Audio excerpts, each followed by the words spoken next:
सबसे पहले sectoral fund की कैटेगरीज में कौन से फंड है जिसमें किसी को फोकस करना चाहिए? देखिए स्वाति, सबसे पहले तो ये फंड्स का चुनाव मैंने उस लिहाज से नहीं किया कि इसे आप किसी तरह से मेरा एडवाइस ना समझे। इनफैक्ट ये बहुत ही कॉन्सेंट्रेटेड फंड्स होते हैं जिनका एयूएम काफी कम होता है। इन्हें बताने का रीजन सिर्फ इतना ही है कि ये सारी थीम्स अवेलेबल है, निवेशकों को पता होना चाहिए, और अगर उनके सलाहकार या उनके एडवाइजर उन्हें बोलते हैं और उन्हें इस थीम पर पॉजिटिव व्यू है तो वो इन फंड्स को आजमा सकते हैं। काफी बार होता है कि निवेशक ऐसे क्षेत्र में जहां वो पॉजिटिव होते हैं इंडिविजुअल स्टॉक्स को ढूंढने लगते हैं और उन्हें पता नहीं होता कि म्यूचुअल फंड के रूट के थ्रू भी वो इन साइकिल्स को या इन थीम्स को खेल सकते हैं। तो मुख्य कारण ये है, बट यहाँ पर डाइवर्सिफिकेशन बहुत सीमित होता है, छोटे कॉन्सेंट्रेटेड पोर्टफोलियोज होते हैं। तो अब बात करते हैं पहली कैटेगरी जो कि सेक्टोरल या थीमेटिक फंड्स की है।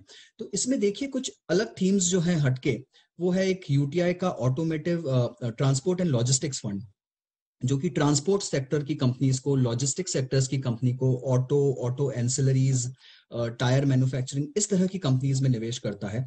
तो अगर आप ट्रांसपोर्ट को लेकर, आप चाहे वो रेल यातायात हो, विमान यातायात हो, ओवरऑल किसी भी तरह का ट्रांसपोर्टेशन हो, लॉजिस्टिक्स हो, उसको लेकर बुलिश हैं, तो ये एक अच्छा थीम हो सकता है, एक अच्छा फंड हो सकता है उस लिहाज से।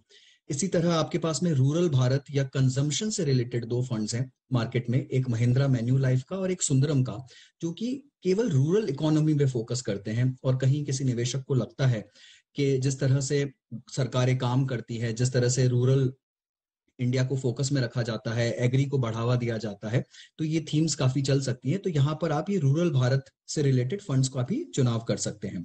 इसी तरह से आपके पास में मैन्युफैक्चर इन इंडिया थीम है, एक आईसीआईसीआई प्रूडेंशियल का वहां पर एक फंड है, और उसी तरह से उसी थीम पर मैन्युफैक्चरिंग थीम पर दो नए एनएफओस भी मार्केट में आए हुए हैं। तो ये थीम है जो कि इंडिया में मेक इन इंडिया करके जो थीम है उसको जिस तरह से बढ़ावा दिया जा रहा है, जिस तरह से लोकल मैन्युफैक्चरिंग को बढ़ावा दिया जा रहा है, तो ये फंड्स उसके प्रभाव को कैप्चर करने की कोशिश करते हैं। तो अगर आप उस क्षेत्र में बुलिश हैं, आपको लगता है कि बजट में जिस तरह की बातें की गई हैं, जिस तरह से कैपिटल एक्सपेंडिचर को बढ़ाया गया है, ये जो अमृत काल की बात की गई है, तो अगर आप वहां पर भरोसा रखते हैं तो आप इस तरह के फंड्स का चुनाव कर सकते हैं।